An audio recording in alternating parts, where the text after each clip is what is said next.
चले वीरेंद्र कुमार आए हैं, इनको मैं ऐड करता हूँ। हाँ जी, वीरेंद्र जी बताइए। जी सर, जय भीम, नमो बुद्धाय। हाँ हाँ, जय भीम नौ बताइए आप में क्या परिवर्तन आया है, क्या चीजें थी? सर आपने तो मैं अपने शब्दों में कहूँ सर, आपने तो हिला के रख दिया है, कमाल कर दिया है सर, मजा आ गया। क्या बात कर रहे हैं, क्या अरे बात सर कर रहे हैं, बिल्कुल क्या आप मैं में क्या परिवर्तन आया आप में?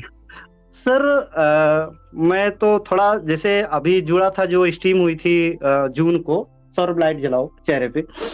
तो सर जो जून में स्ट्रीम हुई थी, जो महापुरुषों पर कविता सुनाने में, तो उसमें मैं फर्स्ट विनर था। हम्म। आप अच्छा, ओके ओके, जी सर। तो सर बहुत बढ़िया। मेरा खुद का अनुभव है मेरे जीवन में, प्लीज मुझे 5 मिनट जरूर दीजिएगा इधर। हाँ हाँ, जरूर जरूर जरूर रखिए अपनी बात को। सर वैसे मेरी फैमिली में 4 लोग हैं, माता पिता थे, पिताजी हैं, हम्म। माता जी जून में 2018 को एक्सपायर हो गई, मैंने वो गुमशुदा हो गई, खो गई। हम्म। सर मेरा जो जीवन है उसमें हमारे अगल बगल जो माहौल था, गरीबी थी, तमाम चीजें थी।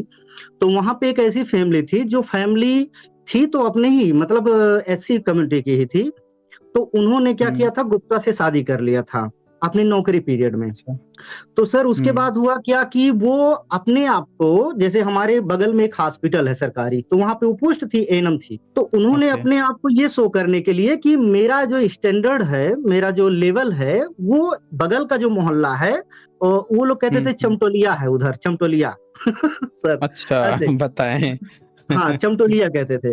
तो सर मैं हमारे घर से जैसे रिलेशन होता है, जैसे जो लोग सक्सेस हो जाते हैं, अधिकतर लोग क्या करते हैं अपना लेवल सेट करने के लिए, जो गरीब होते हैं हम्म। आसपास के, उनका उपयोग करते हैं, यूज करते हैं उनका। उनको कोई ओके। सही सलाह नहीं देते हैं, बस केवल यूज करते हैं, अपना काम निकाल लेते हैं, जैसे चौका बर्तन कपड़ा लत्ता जो भी चीजें हैं घर का। तो हम्म। मेरी माता जी वहां से जुड़ी रही। तो उस समय काल पीरियड में एक डॉक्टर गौतम आए थे, जो बहुत ही समाज सेवी थे। वो तो हरिजन शब्द या ऐसा कोई शब्द अगर फील्ड में जाते थे जांच करने के लिए, अगर कोई एएनएम, कोई हम्म। जीएनएम या कोई समाज का व्यक्ति अगर बोल देता था कि ये हरिजन बस्ती है, ऐसा है वैसा है, तो वो तुरंत लड़ हम्म। बैठते थे और बोलते थे कि आपको पता नहीं हो। ये सर 80-90 की दशक की बात है। ओके। हुआ क्या सर कि वहां पे वो लोग अपना लेवल सेट करने के लिए इतना ज्यादा पूजा पाठ अर्चना जो भी चीजें हैं, यहाँ तक कि लक्ष्मी गणेश, लक्ष्मी जी खुद उनकी लड़कियां बनाती थी, और जो व्रत व्रत रहती थी दिवाली में, सर ऐसा था। मेरा क्या ओके। हुआ कि मेरा जो बचपन था उस समय, मान के चलिए कि मैं 8-9 साल का, 10 साल का था।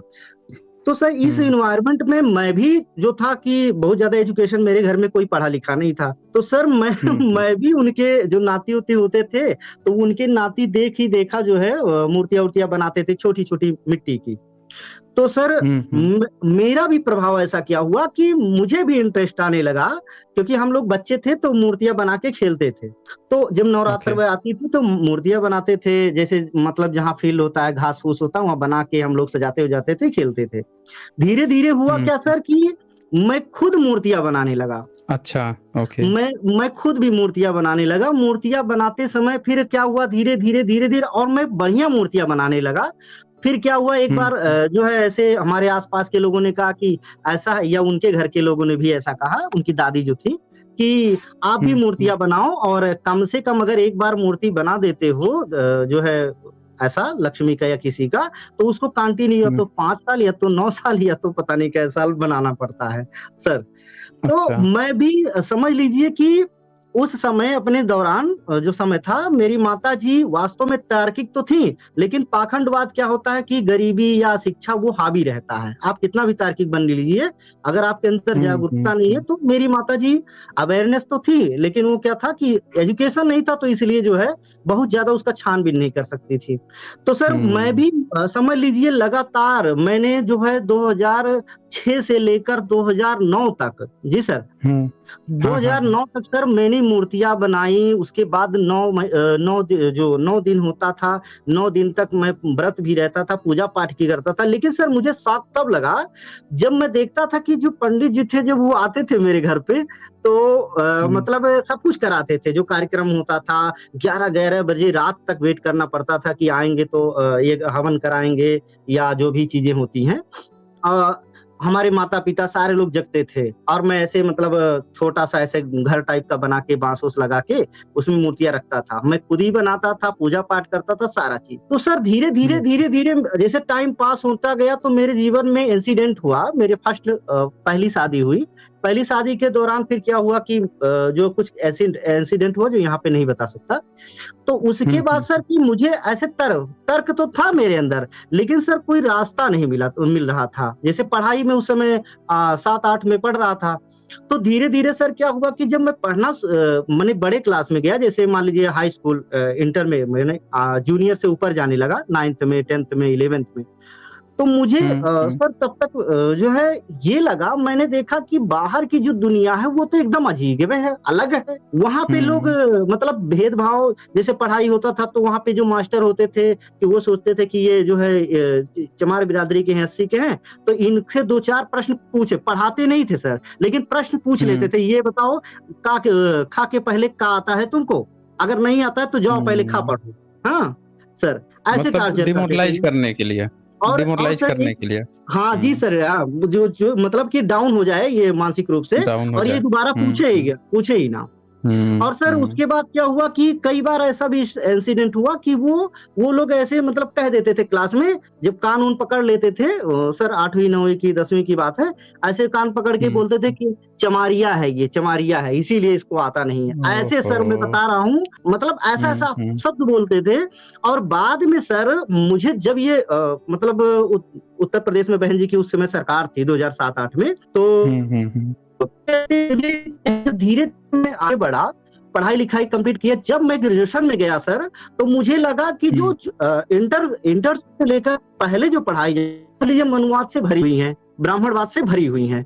और बाद में सर फिर हुँ, हुँ, धीरे-धीरे क्या हुआ, जब मैं ग्रेजुएशन करने लगा तब मुझे पता चला कि अगर वास्तव में समाज को सही दिशा में जाना है, तो उसको हाई लेवल की पढ़ाई करनी चाहिए। क्योंकि असली जो तर्क होता है सर, वो वहीं से स्टार्ट होता है, एजुकेशन में। हुँ, ये चीज़ मैंने हुँ, मैंने हुँ, अनुभव किया सर। उसमें जैसे इतिहास पढ़ाया जाएगा, राजनीति पढ़ाई जाएगी, जो भी आपका सब्जेक्ट रहेगा, तो उसमें मतलब समाज से एकदम हट के पढ़ाया जाएगा, जो समाज नकारता है या नहीं मानता है, सारी चीज़ें। और सर मैं जैसे जो मैं मूर्तियाँ बनाता था, मैं उसको प्रेज़ेंट कैसे करूँ सर? फ़ोटो है मेरे पास सर उस हुँ, समय का। हुँ। मैं प्रेज़ेंट करना अच्छा। चाहता हूँ एज़ एग्ज़ाम्पल कि ऐसा जो मैं स्टोरी सुना रहा हूँ सर, कई लोगों को ये भी लग हुँ, सकता है हुँ, कि झूठा बोल रहा होगा या बनावटी है, जो खासकर मनुवादी, ब्राह्मणवादी होंगे वो और ऐसा सोचेंगे सर। तो थोड़ा-सा हुँ, बताइए सर हुँ। कैसे मैं प्रेज़ेंट करूँ फ़ोटो? मतलब क्या इस पे स्क्रीन पे दिखाना चाहते हैं आप? जी, जी, जी, फ़ोटो कि मैं कैसे बनाता था और कैसे कितना आस्थावान था, हाथ जोड़ के बैठा रहता था वो फ़ोटो तो खींच आप हाथ से भी वैसे लेके दिखा सकते हैं, कोई वो नहीं है। वहीं जैसे आप बैठे हैं, वैसे आप दिखाएँगे तो लोग देख सकते हैं। में है ना, जैसे सिस्टर के यहाँ एल्बम है और यहाँ पे जो है जी सर, अच्छा मोबाइल में कोई है बात नहीं। इसीलिए आपने हाँ, कह दिया, हम ठीक है सर। लोग उसको मान ले रहे हैं। हुँ, हाँ, हुँ, ठीक, ठीक सर। तो उसके बाद क्या हुआ कि सर कि 2019 के आस आप चैनल जो दूसरा लॉकडाउन है, उसमें आपका चैनल हुँ, मैं ऐसे बैठकर जब लॉकडाउन लगा था तो मैं एकांत में अक्सर रहता हूँ, बैठकर बातचीत करता हूँ, सोचता-विचारता हूँ। तो सर हुँ, हुँ, मुझे मेरे हाथ आपका चैनल लगा उसमें और सर मैंने हुँ, जब देखा सर आपका चैनल ऐसे मतलब मैं हमेशा ये खोजता था कि कोई ऐसा चैनल मिले, जो हमको डायरेक्ट केवल हिट ना करे, बल्कि कि वास्तव में अगर ये है तो कैसे है? जैसे हुँ, सर तमाम ऐसे संगठन हैं, अम्बेडकरवादी चैनल हैं, जो क्या करते हैं हुँ, सीधे-सीधे हुँ, आरोप तो लगाते हैं ब्राह्मणवाद पे या हिंदू धर्म पे या देवी-देवताओं पे। वो यहाँ तक अनाप-शनाप हुँ, शब्द हुँ, का भी प्रयोग करते हैं। तो ये हुँ, चीज़ हुँ, तो है ठीक है, आप आरोप लगा रहे हैं, लेकिन आप तो तर्क भी तो दीजिए, कोई ऐसा पुख्ता प्रमाण भी तो दीजिए जिससे मेरा कॉन्फिडेंस या दर्शकों का कॉन्फिडेंस बढ़े। हुँ, तो सर मैंने क्या किया, मैंने जब आपका चैनल देखा तो कुछ दिन तक तो मैं ये सोच रहा था ऐसा तो नहीं है कि जैसे मैं सारे चैनल देखा वैसे ये भी हैं। उसके बाद में धीरे-धीरे मुझे ये पता चला कि सर आपका चैनल है कमाल सर, हुँ, हुँ, मैं इतना भावुक हूँ और तब से लेकर लॉकडाउन से लेकर मैं कई बार जुड़ने का प्रयास किया तो मुझे आइडिया नहीं था कि जीमेल वगैरह वेरीफाई माँगता है। और बाद में सर हुँ, फिर मैंने चेक किया कि कैसे, तो एक चैनल में एक जगह आपने बताया था कि ऐसे-ऐसे होता है। तो मैंने वेरीफाइड हुँ, नया जीमेल बनाया, फिर उसके बाद में उसका पासवर्ड वगैरह वेरीफाई किया। उसके बाद फिर हुँ, मैं समझ लीजिए सुनता रहा। अंत में सर फाइनली मैं आपको बता दूँ कि हुँ, मैं हुँ, जो जिस प्रदेश में जिस गाँव में रहता हूँ वहाँ 50% ब्राह्मण लोग हैं।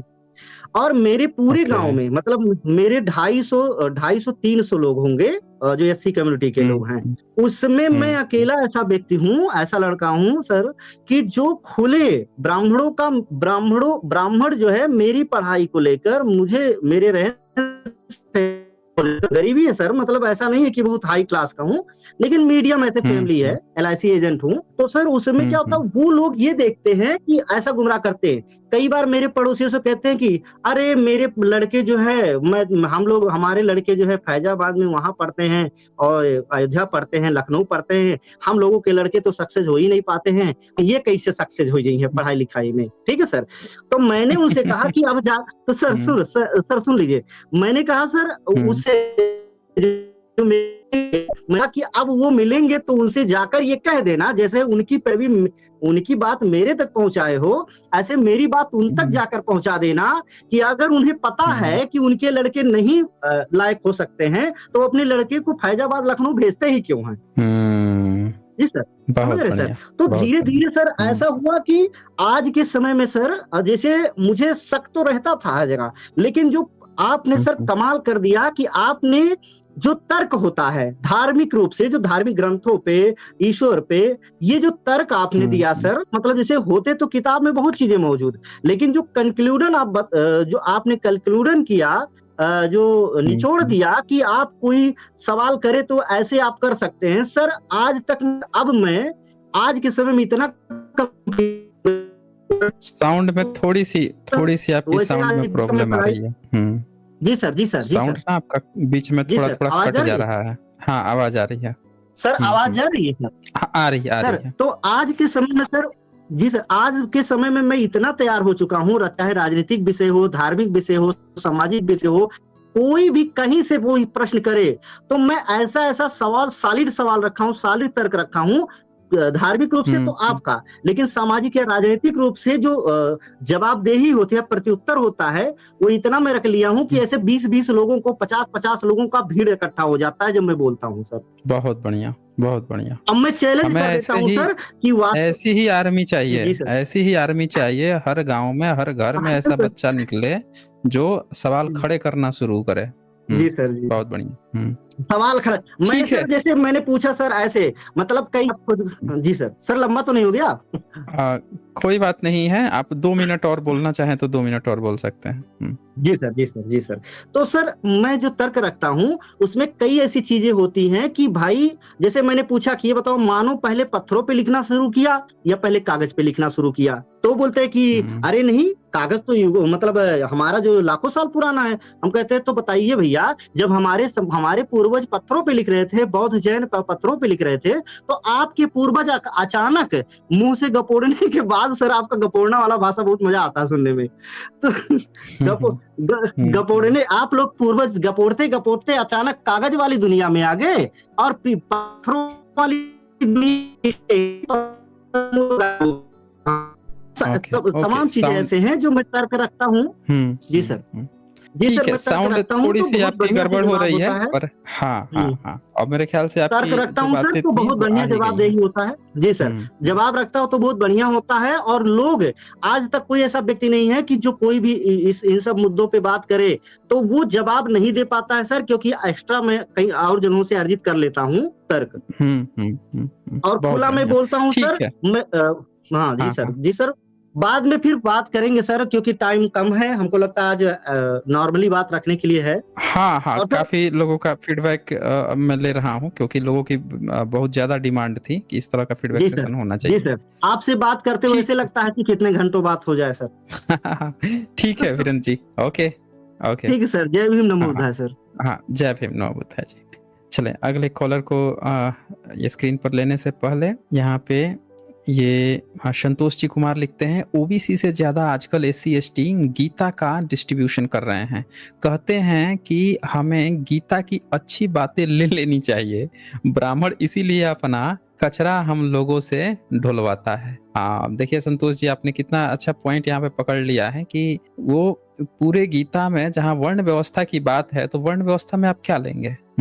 जब वर्ण व्यवस्था में आप फाइनली क्या लेंगे क्या? वहाँ पे वर्ण ही व्यवस्था है ना। एक व्यक्ति जो बोल रहा है हम लड़ाई नहीं करेंगे, उसको लड़ाई करने के लिए उकसवा रहा है, भाई भतीजा को लड़ाने के लिए उकसवा रहा है, तो उससे क्या अच्छी चीज़ सीख लेंगे आप? क्या लेंगे? आत्मा जो पुनर्जन्म लेके या फिर से आपको उसी में बनी रही। इतने दिन से गीता है, गीता होते हुए भी भारत के सभी लोग SC ST बने रहे हैं, तो कहाँ थे आप भाई? हैं? तो संतोष जी यही चीज़ है ना, ये सारा खेल क्या चल रहा है कि जब हम अपने लोगों को दम चाहिए, दम हम नहीं देंगे, वो खाली वैकेंट रहेंगे और केवल हम उनको ईश्वर नहीं का पाठ पढ़ाते रहेंगे, तब तक कोई भी आके उनको गीता पकड़ा जाएगा, कोई कुरान पकड़ा जाएगा, कोई बाइबल पकड़ा जाएगा। तो शुक्रिया आपका संतोष कुमार जी।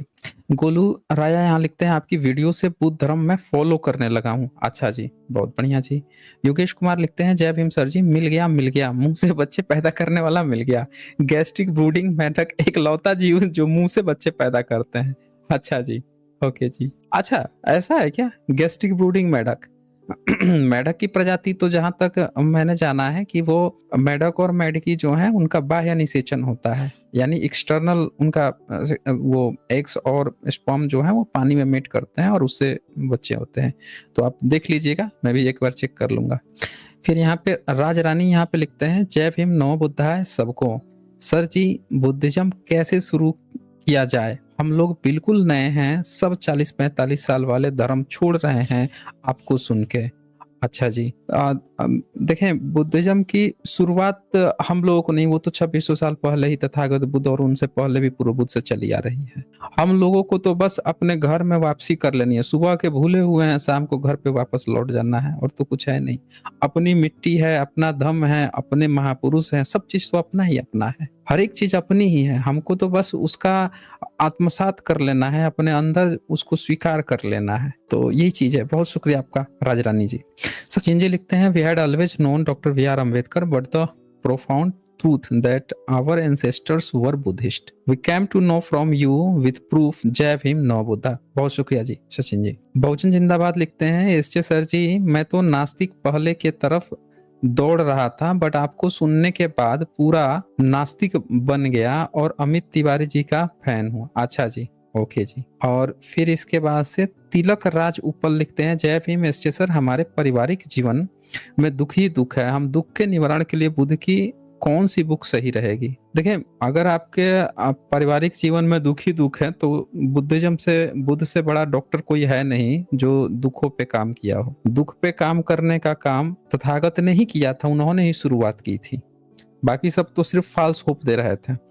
तो आपको उसके लिए ना पहले तो बुद्धिज्म को समझना पड़ेगा। समझने के लिए मेरे ख्याल से आप मेडिटेशन सेंटर मेडिटेशन से शुरुआत कीजिए। केवल किताब पढ़ लेने से, बुद्धिज्म की किताब पढ़ लेने से कभी बुद्धिज्म नहीं समझ पाएंगे। उसको आपको ना प्रैक्टिकली जीना पड़ेगा, और उसमें आप जब जिएंगे तब आपको एहसास होगा कि सुख क्या है या दुख क्या है। ऊपर उठ जाएंगे उससे, फिर आपको एहसास ही नहीं होना है क्या सुख है क्या दुख है, रास्ते भी निकल आने हैं। तो पहले तो मेरे ख्याल से जो मॉन्क्स हैं उनसे आप संपर्क कर सकते हैं इस मामले में, वो बेहतर बता पाएंगे।